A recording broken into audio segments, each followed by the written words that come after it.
sosial kini sudah menjadi kebutuhan teknologi yang penting bagi banyak orang. Penggunaan media sosial dapat bermanfaat karena dari setiap media sosial dapat diakses berbagai macam informasi. Terlepas dari sisi positif tersebut, penggunaan teknologi digital dan media sosial yang sering berhubungan dengan internet juga menimbulkan tindakan negatif yang seringkali berjumpa pada pelanggaran etika berinternet, perundungan siber, dan kejahatan siber. Hal ini disebabkan karena literasi warga yang menggunakan internet terutama saat mengakses media sosial masih sangat rendah, di mana penggunaan ini tidak mengerti dalam etika yang baik dan bagaimana berkomunikasi di media sosial. Baik, berikutnya saya akan menjelaskan analisis masalah dan landasan teoritis. Yang pertama, dasar hukum menurut Undang-Undang Dasar 1945 UUD Nilai Pancasila. Berdasarkan Undang-Undang Dasar 1945, meskipun tidak secara spesifik menyebut literasi digital, namun prinsip-prinsipnya tercantum dalam pasal-pasal tentang hak asasi manusia dan kebebasan. Yang kedua, pasal 28 ayat 2 dan 3 menjamin hak setiap orang untuk keyakinan, menyatakan pikiran dan sikap sesuai hati nurani, serta hak untuk berkumpul, bersekitar, dan mengeluarkan pendapat. Ini menjadi dasar kebebasan berkomunikasi di dunia maya. Ya, pasal ketiga, pasal 28 ayat 1 menegaskan bahwa perlindungan, kemajuan, penegakan, dan penemuan hak asasi manusia adalah tanggung jawab negara, terutama pemerintah. Artinya negara kewajiban menjamin keamanan dan kenyamanan di ruang digital. Yang ketiga, prinsip umum. Kebebasan berpendapat tidak mutlak, harus dibatasi oleh hukum dan penghormatan terhadap hak serta nama baik orang lain agar tidak menimbulkan keresahan sosial. Yang ke-B, berdasarkan Undang-Undang UUD 1945.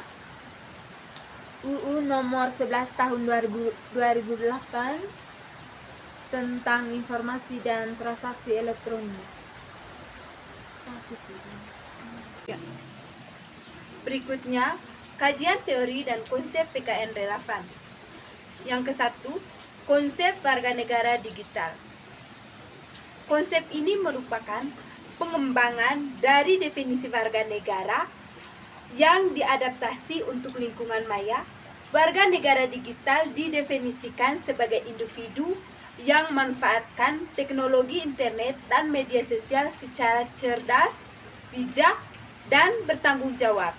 Konsep ini menekankan bahwa status sebagai warga negara tidak hilang saat berada di dunia maya, melainkan membawa serta kewajiban untuk mematuhi aturan dan norma yang berlaku di ruangan digital. Yang kedua itu, konsep hak dan kewajiban warga negara. Dalam PKN, setiap individu memiliki hak sekaligus kewajiban yang harus dijalankan secara seimbang. Yang pertama itu hak. Setiap orang berhak memperoleh informasi dan berpendapat secara bebas. Yang kedua itu kewajiban. Setiap orang wajib menghormati hak orang lain, tidak menyebarkan informasi yang merugikan, dan mengetahui hukum yang berlaku. Prinsip keseimbangan ini menjadi dasar bahwa kebebasan di media sosial tidak boleh mutlak dan harus dibatasi agar tidak melanggar hak orang lain. Selamat sore teman-teman, di sini saya akan menjelaskan tentang kajian teori dan konsep PKN relevan. 3. Konsep demokrasi. Demokrasi adalah bentuk pemerintahan yang memberikan kebebasan kepada rakyat untuk berpartisipasi dalam pengambilan keputusan. Dalam konteks media sosial, demokrasi tercermin dari kebebasan berekspresi. Namun, demokrasi yang sehat menuntut sikap toleransi, kemampuan menerima perbedaan pendapat, dan berargumentasi secara santun tanpa melakukan kekerasan verbal atau intimidasi. 4. Konsep nilai dan norma sosial. Nilai adalah sesuatu yang dianggap baik dan benar, sedangkan norma adalah aturan yang mengatur perilaku. Penerapannya dalam bermedia sosial meliputi norma agama dan moral, menjauhi konten yang dilarang agama dan bersikap jujur atau tidak menyebarkan hoaks. Norma kesusilaan, bersikap sopan santun dan menggunakan kata-kata dan tidak menggunakan kata-kata yang kasar. Norma hukum, memenuhi peraturan perundang-undangan yang mengatur aktivitas digital seperti UU ITE. 5. Konsep tanggung jawab. Tanggung jawab adalah kesadaran manusia akan tingkah laku atau perbuatan yang disengaja maupun tidak disengaja. Dalam bermedia sosial, konsep ini berarti setiap individu menyadari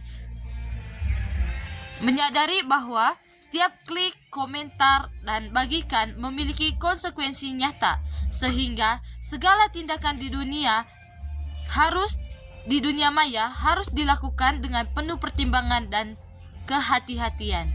Terima kasih. Kegiatan yaitu yang pertama untuk mengetahui dan memahami cara menerapkan literasi digital dalam menyaring informasi di media sosial. Yang kedua, mengidentifikasi berbagai bentuk pelanggaran etika yang sering terjadi dalam berinteraksi di dunia maya. Yang ketiga, untuk merancang dan menjelaskan upaya menciptakan budaya bermedia sosial yang sehat, positif, dan bertanggung jawab. Yang keempat, untuk memahami hubungan antara pengguna media sosial dengan nilai-nilai kewarganegaraan dan peraturan hukum yang berlaku.